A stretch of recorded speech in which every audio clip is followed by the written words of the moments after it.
Hey everybody, welcome to J&J On Jazz, powered by Jazzwire. I want to introduce my friend James. This is James, and I have dared him to grow his hair out. This is my friend Jeff, and apparently he started intermittent fasting this week. Are you a little cranky, Jeff? I was just going to say, man, do not get on my bad side, which is huge at this moment. I'm not sure if you can see. I've got Jocko Pastorius on my shirt, and I just don't want Jocko to turn into Cannonball Adderley, so that's where the fasting's coming from. I just want to make sure you're stretch hangry. This thing out. You're going to be hangry this whole episode. Hangry. Oh, man. Well, what we want to talk about today is what we do to stay fresh, right? Like whether you're just starting in jazz and you have very little to rely on, you want to stay fresh. And it gets actually worse as you get better, as you become a pro, I think, is we get so tired of hearing ourselves maybe play the same thing or approach a chord the same way. So it's real. And whether the adult amateurs that we talk to all the time, or whether it's a pro like you and me, it's a thing. So man, I'm very interested in knowing what you do because I don't actually know. I'm presuming you've got some go-to moves when you're kind of feeling like you need something new. This is perfect. Since you don't know what I do, I can make anything up and you're going to believe it. This is amazing. That is very true. What I've found helps me the most, and with the job that I have at the college doing full administration, it actually is a challenge for me to stay fresh sometimes because that job involves so much of my brain power. So I've really doubled down and even tripled down on some basic technique things, but as they relate to playing jazz, right? So in order for me to stay fresh, I have to really focus on what for me is the hardest thing to play on the horn technically, which are those little chromatic enclosures that we always play, right? And so I practice real slow. This is not going to be very exciting. Real slow, and I incorporate those enclosures into like really boring diatonic studies. Like one that and this is awesome because we have been trying to think of ways to get the show to be more boring. So yes, please continue. Well, so real quick, no pressure. Real quick, one little study that trumpet players are familiar with is this one. That kind of a thing, right? So what I've been doing off and on and lately a lot is incorporating enclosures into that.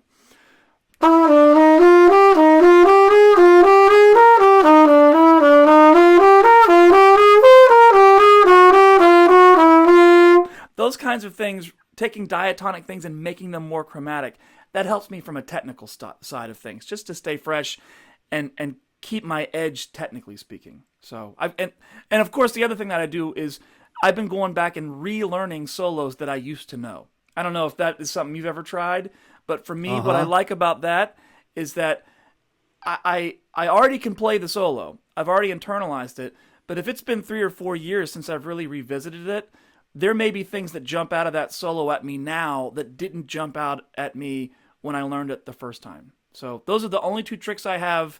Now it's your turn. Man, I mean, that is so cool. And sort of a different approach. Really one of the first words I heard come out of your mouth was the technique part, right? Like, how do you keep that together? That's really interesting. And now, by the way, James played some pretty hip stuff. So we'll have this written out for you. Those of you that are subscribed to the email that we send out every week, you can subscribe right here to the address below, jandjonjazz@gmail.com. And we'll send you what you saw on the screen there as James was playing. And I'll have something for you as well. And by the way, I want you guys to join us inside Jazzwire. I know so many of you subscribers that have been with me for years have heard me talk about Jazzwire. We have a 1-week free trial. Go to this web address, and in 20 seconds, you will be inside Jazzwire, behind the wall, seeing what's going on. I'm really anxious for you to see what people from 25 different countries are getting into. And when you have a question, what did James just play? What do you mean doing an enclosure around a trumpet excerpt? Well, of course, that is the kind of conversation we can have. So I hope I'll see you there. So now for me, I mean, technique is always an issue. But for me, when I think about what I'm thinking about is sort of staying fresh from an improv side. And of course, I love that you took the technical stuff and immediately made it into jazz material. So I love that because we can just do busy work all day long with technique and little etudes and exercises, which don't really print out in our jazz playing. So to me, that was a very important thing you said. So for me, I want one new little bit of vocabulary. That can keep me busy for a month. One little lick. And so I'm not talking about transcribing a solo or even a chorus or even 4 measures.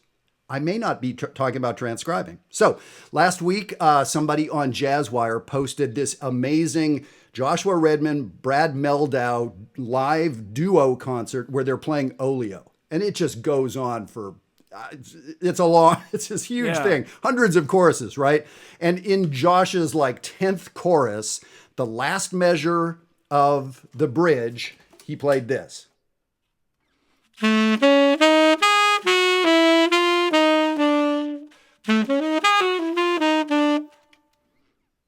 So this really hip 5-1. The last measure of the bridge is an F7 and it goes to B flat, right? So he played that lick, and of all the amazing things that I heard, like that stuck out. What was that thing? And so I learned it. It was, I guess I did the transcription, right? I transcribed one measure. Sure. And importantly for me, knowing where that fits. It's one thing to learn a new word of vocabulary, but if you don't know how to use it in a sentence, that fancy word is useless, right? So I did understand where that fits. And I think I did consciously pick a 5-1 kind of thing so that it would fit in 100 different scenarios in my playing. Yeah. So that lick. So you guys saw it on the screen. And I'll just spell it out the way jazz musicians talk in numerals. It starts on the 3rd, goes to the sharp 5, goes to the 7th, goes to the sharp 9. That little shape.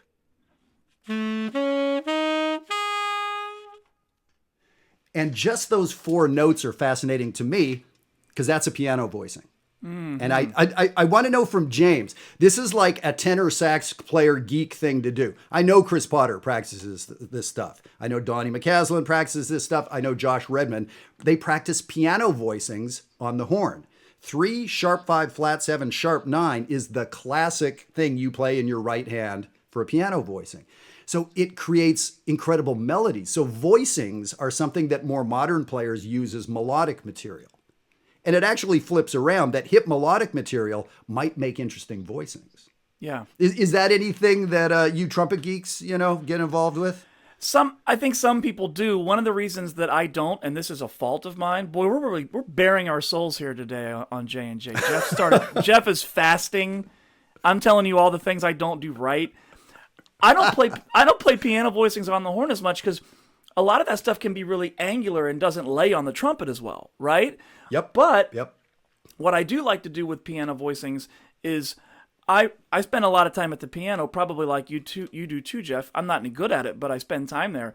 And that voice leading is really important, particularly at the top note of a voicing if it's say using those altered tones on a 2-5, like the 5th then going down to the flat 9, like D minor 7, the 5th would be A on top, then A flat, the flat 9 on G7, and then to C major. So building lines off of those top note of the voicings is something that I like to do. So we at least, both of us have that relationship to the piano sort of pulling us in directions that we might not be pulled if we were just left to our own devices, right?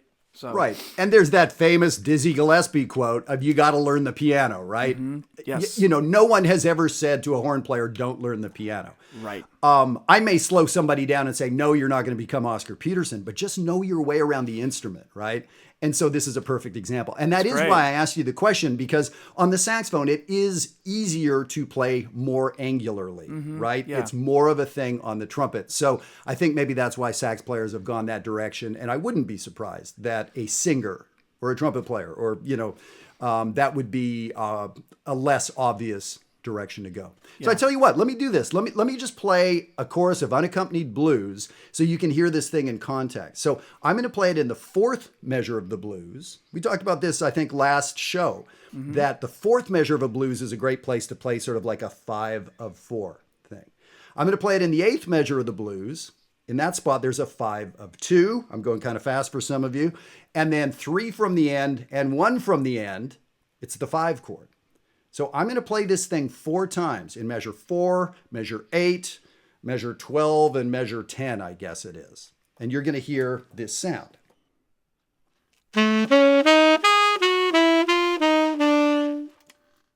Now, the interesting thing is that happens in 3 different keys. So right away, I've had to learn this lick a little bit, right? So I've practiced this thing a ton just to get to this beginning place a week into it. And my brain is cranking a lot of different ways. So the point of the show, what do you do when you're stale, when you're bored, when you're blah, blah, blah, right? I am none of those things. And I learned 1 measure from some solo, right? So let me just play a bit for you. Here we go. 1, 2.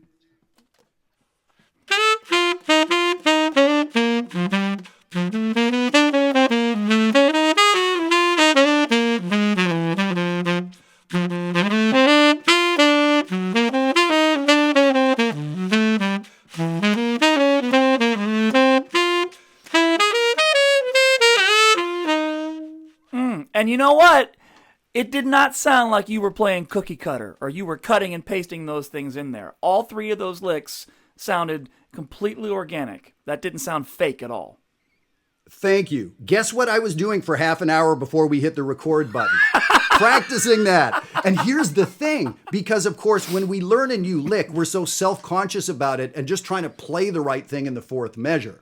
So for a couple days, I've been able to do that. So my work for the last couple days has been to get rid of the edges. So I know that on the saxophone, on the 4th measure, I have to be playing a B. So for the first couple days, I was just worried about playing the lick. Play a B and play the lick. So for the last couple days, now that I kind of know the lick, I'm thinking more about the first 3 measures and what can I do to get to myself to a B on the 4th in the 4th measure, right? So the lick becomes less about the lick itself and more how do I make it disappear? And I appreciate you saying that because I'm cranky. I'm angry right now because I could really use like an omelet or something. So yeah. So that's cool that you recognize that, man. I appreciate that because that's the next step. And at the end of the day, I am excited about playing and I'm excited about bringing this into Have You Met Miss Jones or bringing this into Body and Soul, some of the songs we're working on in Jazzwire right now. So that's awesome. Yeah. Cool. Well, man, anything more to add to this, do you think? Well, yeah, just real quick, because you talk about incorporating into these things that we're working on to stay fresh into your playing. So I think for me, as I mentioned the idea of enclosure figures and it being a technical exercise for me, one of the reasons I think I gravitate towards that too is that I tend to think of my playing as I think I play cookie cutter. And I know that we've talked a lot about it's okay to repeat yourself. And I certainly give myself the permission to do that. But when I feel like I'm repeating myself too much, which is often, enclosure figures for me force me to play lines and shapes that I might not normally play. Right? They kind of get me out of my comfort zone because they are so difficult. So one of the things I'll do just real quick, and I love that we keep talking about the blues, is I'll incorporate, I'll force myself to play lines based on enclosure figures that maybe I wouldn't normally play if I were just in a regular solo, but forcing myself out of my comfort zone, it'll sometimes land me in interesting places. 1, 2,